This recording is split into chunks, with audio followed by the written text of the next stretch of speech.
안녕하세요. 부산 경남에서 활동하고 있는 12년차 변호사 한창희 변호사입니다. 요즘 동호회 불륜 관련해서 얘기 많이 들어보셨을 것 같은데요. 골프라던가 또 요즘에 유행하고 있는 러닝, 그리고 제가 수임했던 사건에서는 배드민턴 동호회 같은 곳에서 남녀 간의 취미 활동을 같이 하다가 연인 관계로 발전을 해서 이게 불륜 사건이 되는 경우들이 자주 있습니다. 그래서 많은 분들이 상간 소송으로 어떻게 진행할지 고민하시는 분들이 많으세요. 그래서 오늘은 동호회 불륜을 알게 되었을 때 상간 소송을 하는 방법과 절차에 대해서 설명해 드리도록 하겠습니다. 네, 안녕하세요 변호사님. 동호회에서 불륜이 많다고 하던데 대체 왜 그런 걸까요? 이거 사실 저도 동호회 불륜으로 많은 분들이 문의를 하시길래 곰곰이 생각을 해봤거든요. 그랬더니 이게 동호회라는 공간이 직장은 아니야. 그러니까 어떤 공적인 관계가 아니고 이웃이나 이런 사람들은 나의 어떤 가족 관계나 사적인 걸 좀 더 잘 알고 있고, 근데 단순히 동호회 같은 경우에는 내가 좋아하는 취미가 맞는 사람들이 너무나 이 만남이나 이게 자연스러운 거예요. 그리고 내가 좋아하는 걸 같이 하는 사람을 만나기가 쉽지 않잖아요. 이 취미가 잘 맞는, 그리고 이성이라는 사람에게 끌림이 있을 수밖에 없는 것 같습니다. 그래서 좀 더 많아지는 것 같아요. 네. 제 와이프와 상간남은 그냥 친한 오빠 동생 사이라고 합니다. 소송할 수 있을까요? 소송을 할 수 있죠. 상대방이 뭐라고 하는 건 소송에 중요한 게 아니에요. 내가 뭘 가지고 있느냐가 제일 중요합니다. 다만 상대방이 죄송합니다, 다신 안 만날게요, 이렇게 부정행위 사실을 인정을 하고 용서를 구했을 때에는 소송이 쉽죠. 상대방이 인정을 한 거니까. 근데 다만 저희 그냥 아무 사이 아니에요 라고 했을 때에는 이제 소송을 하는 원고 쪽에서 입증을 해야 된다는 입증 책임의 부담이 생기는 것 뿐입니다. 그래서 혹시라도 상대방이 부정행위를 부인한다 라고 했을 때는 꼭 변호사 상담을 하셔서 필요한 증거를 확보하는 게 제일 첫 번째 단계입니다. 그래서 주고받은 연인관계나 할 수 있는 자기야 오늘 잘 들어갔어, 약간 그런 대화들, 아니면은 두 사람이 같이 어디 모텔에 방문했다 라고 하는 CCTV 기록들, 때에 따라서는 어떤 술집이나 이런 데서 같이 술을 마시고 있는데 어깨동무를 하고 있거나 허리를 잡고 있거나 이런 부분들을 목격했다 라고 했을 때 꼭 연인관계를 입증할 수 있는 증거를 확보하시는 게 제일 중요할 것 같습니다. 동호회에서 만났으면 동호인의 네. 지인들의 발언도 되게 증거 자료로 제출이 됩니다. 네, 동호회 지인들의 사실 확인서도 매우 중요할 수 있어요. 그런데 해보면 안 써줍니다. 왜냐하면 남일에 엮이기도 싫고 그 회원님의 가족들의 사사로운 것까지 자기들이 신경 쓰고 싶지 않아 하세요. 그렇기 때문에 동호회 회원들의 사실 확인서를 받는 건 좀 쉽지는 않을 겁니다. 네. 제 와이프랑 그 상간남의 관계를 입증하려면 제가 어떤 증거들을 어떻게 수집을 해야 될까요? 저는 느낌 쎄한데 뭔가 있는 것 같아 라고 느낌을 들면은 당사자한테 절대 함구하라고 합니다. 말을 하는 순간 동호회는 결집력이 생겨서 단톡방을 파괴해버릴 수도 있고 연락을 중단할 수도 있고 동호회 안 나가면 그만이잖아요. 이렇게 하게 되면 증거 확보의 기회마저 잃게 돼요. 그리고 같은 동호회 회원들에게 아무리 이 사실 확인을 해달라 진술을 요구해도 쉽지가 않거든요. 그렇기 때문에 당사자한테 내가 알고 있는 사실을 절대 함구하고 평소대로 행동을 하면서 남편이든 아니든 동호회를 갈 때까지 기다리는 거죠. 몰래 사진을 찍으시던가 그 현장을 덮치시던가 이렇게 증거를 확보하는 게 제일 좋을 것 같습니다. 그러니까 일정 기간은 내가 알고 있는 걸 숨긴 채로 이 사람들이 부정행위를 할 수 있는 기회를 줘라, 그렇게 하고 증거 확보를 하시는 거를 추천드립니다.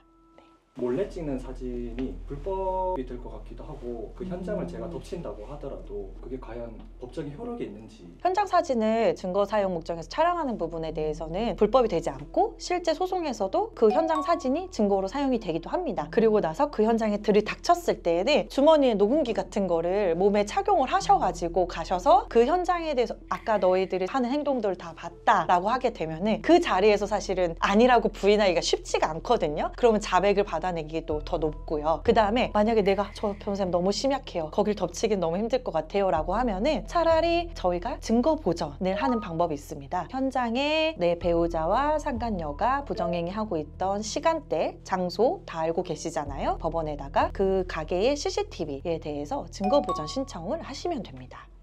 저는 지금 아직 이혼할 확신이 없는데 상간남에게만 소송을 할 수 있나요? 네, 할 수 있습니다. 그런데 여러분들 이혼을 하지 않고 상간소송이 가능하다라고 변호사가 얘기했다고 해서 텁석 상간소송 진행하시면은 나중에 후회하시는 부분이 한 가지가 있어요. 뭐냐면 그 상간녀의 소송이 다 끝난 것 같다? 아니에요. 그 소송을 당했던 상간자가 내 배우자를 상대로 구상 청구를 할 수가 있어요. 결국에는 내가 받은 위자료가 나의 부부 공동 재산에서 나가는 거라고. 그래서 혼인관계를 계속 유지하고 싶다 하시는 분들이 있으면은 상간소송을 진행하시더라도 소송 중에 상대방과 구상 청구를 하지 않는 조건으로 합의를 보자. 그러니까 말 그대로 내 배우자가 내야 되는 위자료 목 제외하고 오로지 네가 부담해야 될 금액 정도로만 해서 인정을 하고 돈 지급하고 끝내자. 이렇게 하는 방법을 추천해 드리기도 합니다. 유부녀인 줄 몰랐다 이렇게 주장을 하게 되면 어떻게 제가 대처해야 되나요? 그 사람이 결혼한 줄 몰랐어요 라고 말을 했을 때요, 이게 진짜인 경우들이 있어요. 정말로 내 배우자가 그 상간자를 속인 거예요. 너무 솔로인 것처럼 행동한 거야. 왜냐하면 부정행위 기간도 길었고 분명히 카톡 프사에 아이들의 사진 그리고 나와 애들이 같이 사진 찍은 사진들이 있었는데 알고 봤더니 멀티 프로필, 상간자한테 보낸 거에는 혼자 솔로인 척 찍은 사진들이 있던 거죠. 그리고 만약에 우리 의뢰인이 상간자에게 너 왜 우리 남편 만났어? 라고 말을 했는데 그쪽에서 오히려 내 남편에게 연락을 한 거야. 너 결혼했었니? 왜 나한테 거짓말했어? 라고 하니까 내 남편이 미안해, 속여서 미안해, 이런 거예요. 이런 경우에는 성립하지가 않습니다. 상대방이 기혼자인 거 알았을 때에만 성립하는 책임이에요. 그런 경우에는 내가 청구를 하더라도 기각이 됩니다. 억울한 상황이 발생을 하는 거죠. 실제 그런 경우들이 있습니다. 그래서 이거는 어떻게 대처하고 할 수 있는 게 없어요. 근데 다만 이 사람이 거짓말인 경우가 있어요. 뭐냐면 직접적으로 알았다가 아니라 정황적으로 알 수 있는 상황이라고 하면 인정이 돼요. 예를 들어서 멀티 프로필이 아닌 가족들이랑 활동한 기록들을 막 올렸어. 근데 이 사람이 좋아요도 누르고 아니면은 둘 간의 대화에서 아기 자고 있어? 네 와이프 자니? 이런 카톡을 했다던가 하게 되면 그 자료로 입증을 충분히 할 수가 있는 거죠. 네. 그러면 상간소송을 하면은 위자료를 보통 얼마나 받을 수 있을까요? 이게 변호사들끼리도 이제 같이 공유를 하는데요. 좀 수도권 지방은 위자료가 많이 올랐다고 하는데 아직 저희 부산 경남 지방에서는 소송을 진행하면 위자료가 그냥 1,000만 원에서 3,000만 원 사이 그냥 딱 고정이 되어 있는 것 같아요. 어느 정도는. 그리고 만약에 모텔 출입이라던가 대화상 성관계를 추정할 수 있는 내용이 있다라고 하게 되면 2,000만 원 이상, 그러니까 3,000만 원까지 또 되고요. 근데 그런 게 없고 단순히 자기야 사랑해 정도 그냥 선물 주고받은 거 이런 정도 성관계가 없는 증거만 확보되어 있다라고 하게 되면 2,000만 원 이하로 되고, 그 다음에 이것도 횟수가 1, 2회 정도로 적다라고 하게 되면 사실 1,000만 원 이렇게 그냥 인정이 됩니다. 그래서 딱 그게 일반적인 수준이고요. 저희 의뢰인들이 제가 봐도 내용이 가관이야. 정말 열이 받아. 위자료 청구 소송밖에 할 수 없어. 5천이고 1억이고 2억이고 막 하고 싶은 거예요. 그래서 이제 변호사님 저 진짜 하고 싶어요 하는데 제가 뜯어 말려요. 왜 그러냐면요 여러분, 이 민사소송이라고 하는 거는 추후 내가 청구한 금액 대비의 소송 비용 부담이라는 게 정해집니다. 예를 들어서 내가 1억을 청구했는데 최대 받을 수 있는 게 3천밖에 인정이 안 됐어. 그러면 30% 이기고 70% 진 거야. 그럼 나중에 뭐가 문제가 되느냐? 그 상대방의 소송 비용 70%를 내가 내줘야 돼. 너무 열받잖아요. 그래서 지금 당장의 감정에 휘둘리시지 마시고 현명하게 합리적으로 괴롭힐 수 있는 방법이 뭔지를 생각을 하셔야 될 것 같고, 요 중심을 잡아주는 건 변호사가 해야 되는 것 같습니다. 합리적인 금액 내로 그냥 판결을 받으시고 상간소송이 나중에 내 이혼 소송의 증거가 될 수도 있는 거잖아요. 결국엔 판결을 받아주는 거에 의미가 있는 거니까 그런 취지에서 적당하고 합리적인 금액으로 청구를 하시는 게 제일 좋을 것 같습니다. 상간소송 하면은 기간은 어느 정도 걸리나요? 제가 이거 답하면 다들 한숨부터 쉬시거든요. 자기가 생각한 것보다 너무 길어. 소송기간 6개월 이상입니다. 여러분 제가 왜 이렇게 얘기를 드리냐면 우리가 민사소송에서 소장 접수를 하고 소장 접수가 되면 이걸 피고에게 답변할 수 있는 기한을 한 달을 주거든요. 그럼 피고의 답변 기한이 지나고 나서야 법원에서는 접수된 순서대로 기일 지정이라는 걸 해요. 그럼 이게 소장 접수하고 법원에서 기일 지정이 되기까지가 최근에 평균적으로 3, 4개월이 걸려요. 그러니까 그냥 첫 단추를 깨는 데까지 3, 4개월이 여기에 만약 상대방이 부정행위 자체를 부인하거나 해서 기일이 한두 번 정도 진행됐을 경우를 생각하면 6개월은 너무나 쉽게 넘어버리는 거예요. 그래서 소송을 한다 그러면 무조건 6개월 이상 그렇게 생각을 하셔야 됩니다. 그런데 여러분, 내가 소송해놓고 6개월 이상 걸린다고요? 너무 힘들다. 그 사이에 가정을 유지하기도 힘들고 남편만 보면 열받고 와이프만 보면 열받는다. 이러시는 분들이 있어요. 그래서 그런 분들한테는 제가 어떤 방법을 권유해드리냐면 소장을 일단 접수해놓고 피고 쪽에서 만약 인정을 한다 싶으면은 차라리 우리 그냥 합의하자. 합의하자라는 게 소송에서 조정 신청을 하는 거예요. 재판장님, 피고도 인정을 하고 있고 저도 위자료 금액을 상당 금액 감액해줄 의사가 있습니다. 그리고 구상 청구를 포기하는 조건으로 그냥 빠르게 신속하게 이 사건을 종결하고 싶습니다. 라고 얘기를 해서 조정을 하시게 되면은 이 소송이 끝날 수가 있습니다.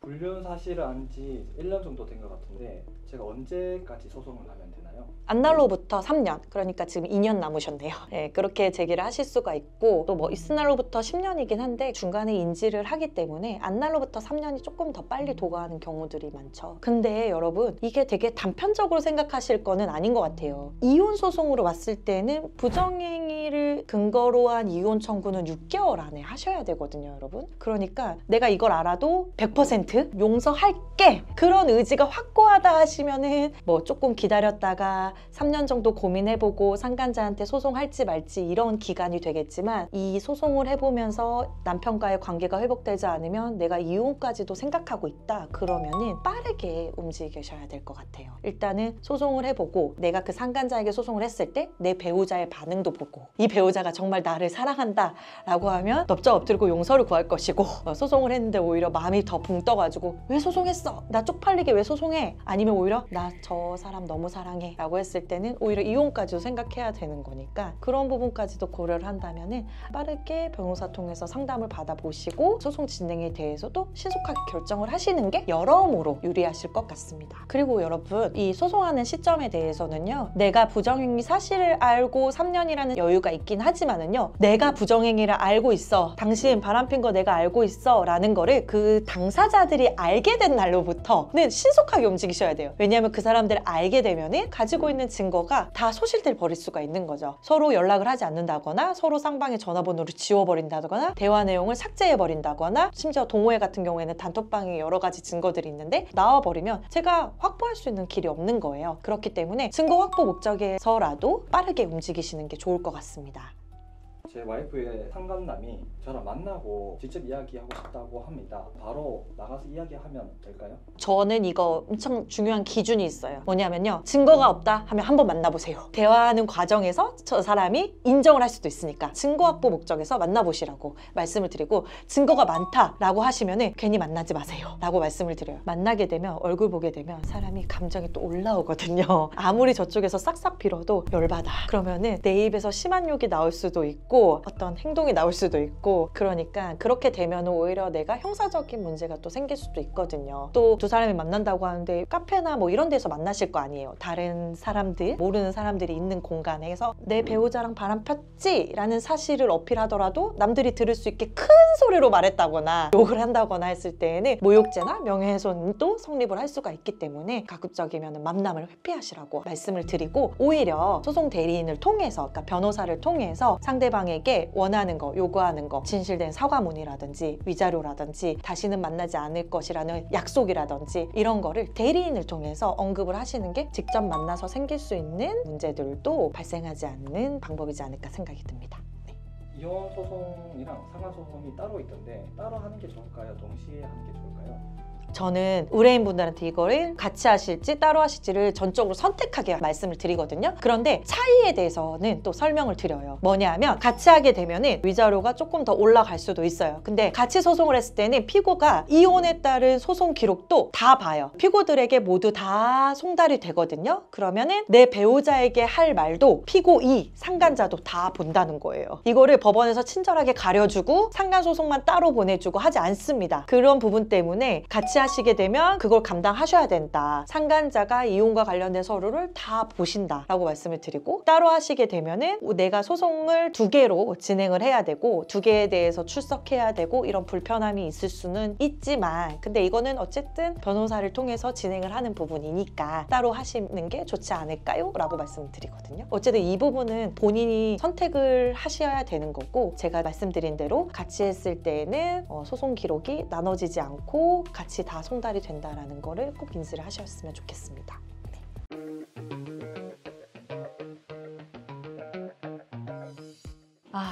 내 배우자의 분류 참 지워지지 않는 거죠. 너무 힘드실 것 같아요. 그런데 이럴 때일수록 일단 첫 번째 내 배우자와의 혼인을 유지해야 되느냐 마느냐에 대한 고민, 그리고 이 상간자에 대해서는 어떤 방법으로 소송을 해야 되는지 이런 부분들이 너무나 복잡하실 것 같거든요. 그렇기 때문에 부정행위를 알게 됐다라고 하시면은 일단은 변호사랑 먼저 상담을 받아보시고 나의 상황에 맞는 방법이 뭔지를 가장 효율적이고 합리적인 방안을 찾으셔서 소송을 진행을 하셨으면 좋겠습니다. 이상 12년차 변호사 한창이었습니다.